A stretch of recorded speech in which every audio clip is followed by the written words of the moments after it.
رب العالمین والصلاة والسلام علی نبینا محمد وعلی آلہ وصحبہ وبارک وسلم۔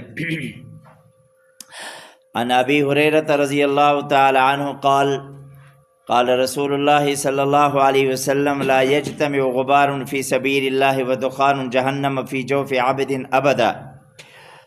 امام الانبیاء صلی اللہ تعالی علیہ وسلم نے ارشاد فرمایا کہ اللہ کے راستے میں، اللہ کے راستے کا گرد و غبار، اللہ کے راستے کا گرد و غبار، جو آدمی اللہ کے راستے میں جا رہا ہے، وہ میدان جہاد میں جا رہا ہے، وہ اللہ کے دین، اللہ کی رضا کے لیے کہیں بھی جا رہا ہے، کوئی بھی عمل اللہ کی رضا کے لیے کر رہا ہے، وہ اللہ کا راستہ ہے۔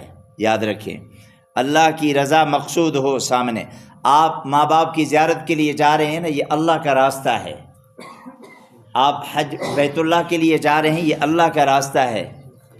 اسلام کی بلندی کے لیے جا رہے ہیں، یہ اللہ کا راستہ ہے۔ اپنے وطن کے تحفظ کے لیے جا رہے ہیں، اللہ کا راستہ ہے۔ اپنی عزت اور آبرو کے لیے جا رہے ہیں، یہ اللہ کا راستہ ہے۔ تعلیم و تعلم کے لیے جا رہے ہیں، اللہ کا راستہ ہے۔ میرے نبی نے فرمایا کہ جو آدمی اللہ کی رضا کے لیے اللہ کے راستے میں جا رہا ہے اور اس آدمی کو جو مٹی لگتی ہے، غبار اڑتا ہے اس کے پاؤں سے، یا گھوڑے کے چلنے سے، یا سواری کے چلنے سے جو مٹی اڑتی ہے، اور پھر وہ مٹی ان کی آنکھوں میں، ان کے ناک میں، ان کے منہ میں جاتی ہے، میرے نبی نے فرمایا کہ اللہ رب العزت اس آدمی کو جہنم سے دور رکھے گا۔ لا یجتمع، فرمایا کہ نہیں جمع ہو سکتا کہ جہنم کا دھواں بھی اس کے ناک میں جائے اور اللہ کے راستے میں اٹھی ہوئی مٹی بھی ان کے ناک میں چلی جائے، یہ جمع نہیں ہو سکتے۔ کیا مطلب؟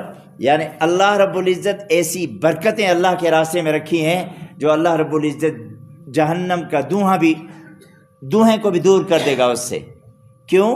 اللہ کے راستے میں چلا گیا ہے، اللہ کی رضا کے لیے یہ بندہ نکلا ہے۔ اور دوسرے نمبر پہ ولا یجتمع الشح والایمان فی قلب عبد ابدا، رواہ النسائی۔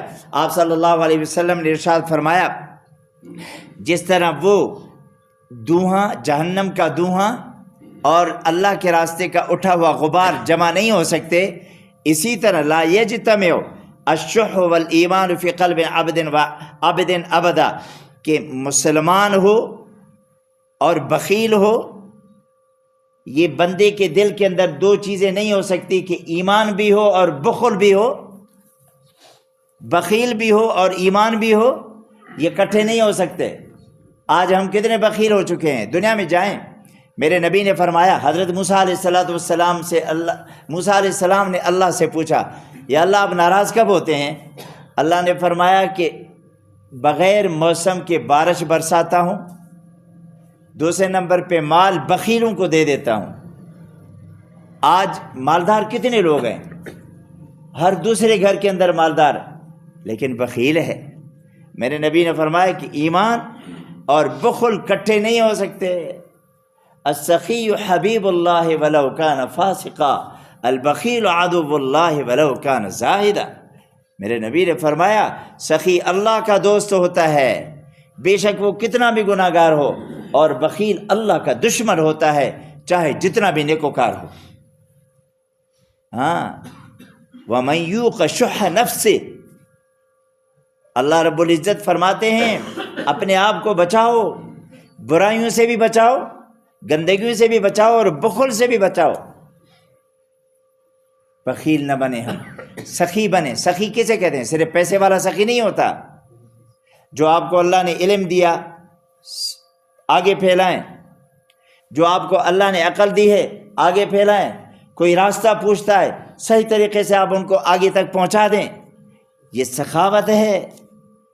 کوئی آدمی آپ کو بہترین طریقے سے السلام کرتا ہے، آپ بہترین طریقے سے ان سے ملیں، یوں گردن نہ ہلایا کریں۔ ایک کہتا ہے السلام علیکم، اتنی بڑی سخاوت کا مظاہرہ کر رہا ہے، اور ہم یوں کرتے ہیں گردن سے، یوں اتنی بڑی گردن ہلاتے ہیں، اور 50 گرام کی زبان نہیں ہلا سکتے، وعلیکم السلام ورحمۃ اللہ۔